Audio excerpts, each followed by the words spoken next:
Assalamualaikum warahmatullahi wabarakatuh. Perkenalkan, nama saya Siti Atikah Novikiyah dengan nomor induk mahasiswa 2103020023, Prodi FAI. Di sini saya akan menjawab soal UTS mata kuliah Fikih Muamalah. Baik, pertanyaan yang pertama yaitu, coba saudara jelaskan apa saja rukun akad dan juga macam-macam akad berdasarkan pemahaman saudara serta berikan ilustrasinya. Rukun akad yang pertama yaitu akid atau orang yang menyelenggarakan akad. Akid adalah pihak-pihak yang melakukan transaksi atau orang yang memiliki hak dan yang akan diberi hak. Seperti dalam hal jual beli, mereka adalah penjual dan pembeli. Yang kedua adalah ma'qud alaih atau objek transaksi. Yang ketiga sigot, yaitu ijab dan qabul. Ijab qabul merupakan ungkapan yang menunjukkan kerelaan atau kesepakatan dua pihak yang melakukan kontrak atau akad.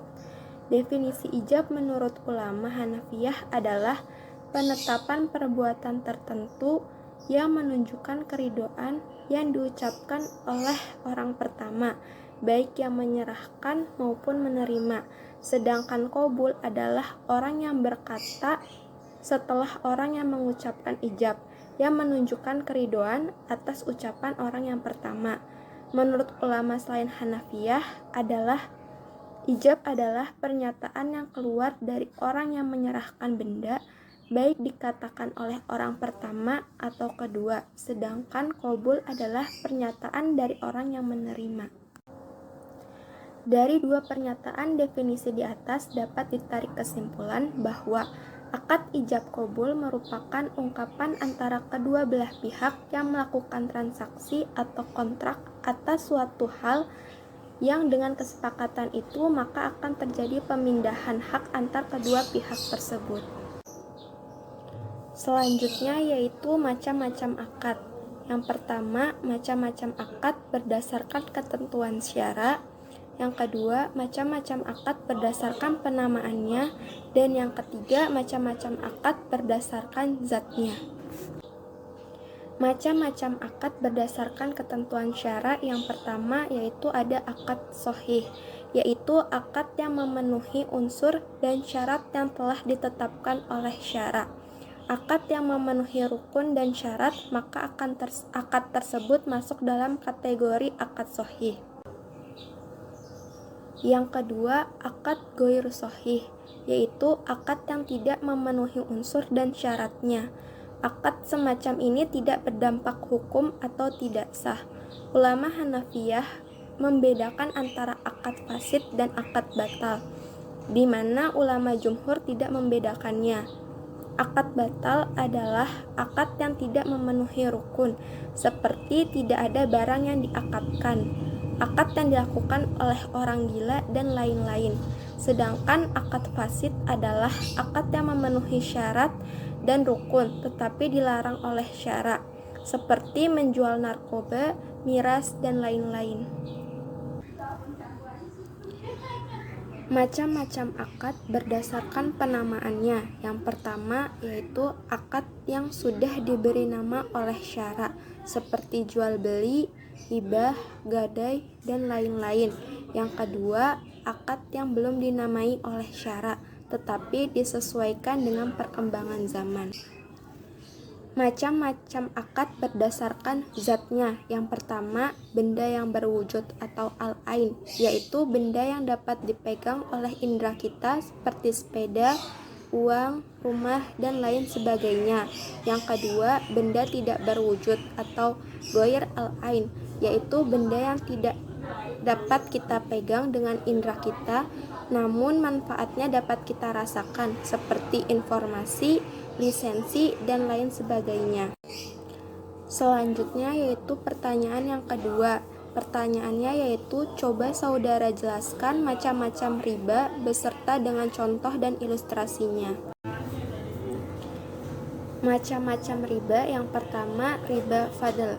Riba fadl merupakan kegiatan tukar-menukar barang yang sama jenisnya dengan kualitas yang berbeda dari syarat penukar. Misalnya, emas dengan emas, beras dengan beras, perak dengan perak, dan lain sebagainya. Contohnya, Andi menukarkan seliter beras ketan dengan 2 liter beras biasa, maka penukaran ini adalah riba, karena beras harus ditukarkan dengan beras sejenis dan tidak boleh dilebihkan salah satunya. Jalan keluarnya adalah menjual beras ketan terlebih dahulu, lalu uangnya digunakan untuk membeli beras biasa. Yang kedua, ribayat. Ribayat merupakan penundaan serah terima barang yang ditukarkan atau diperjualbelikan. Unsur penundaan inilah yang membuat terjadinya riba.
Dalam pandangan mazhab Imam Syafi'i, dalam perkara perdagangan, barang yang diperjualbelikan disyaratkan dapat dilihat secara langsung oleh kedua belah pihak.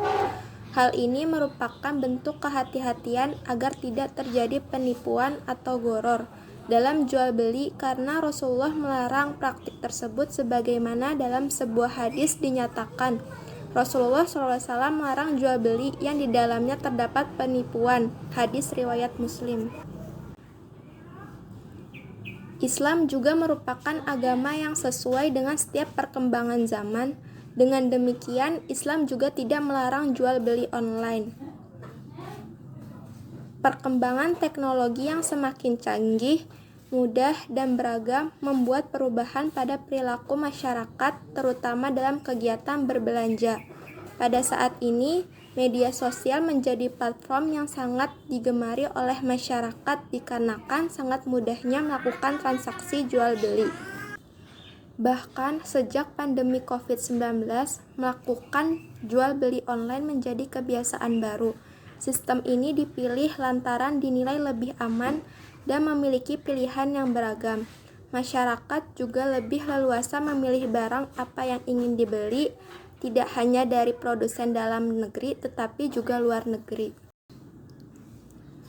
Selain karena cara transaksinya yang mudah, dalam jual beli online justru seringkali menawarkan berbagai promo yang tentunya menarik minat masyarakat.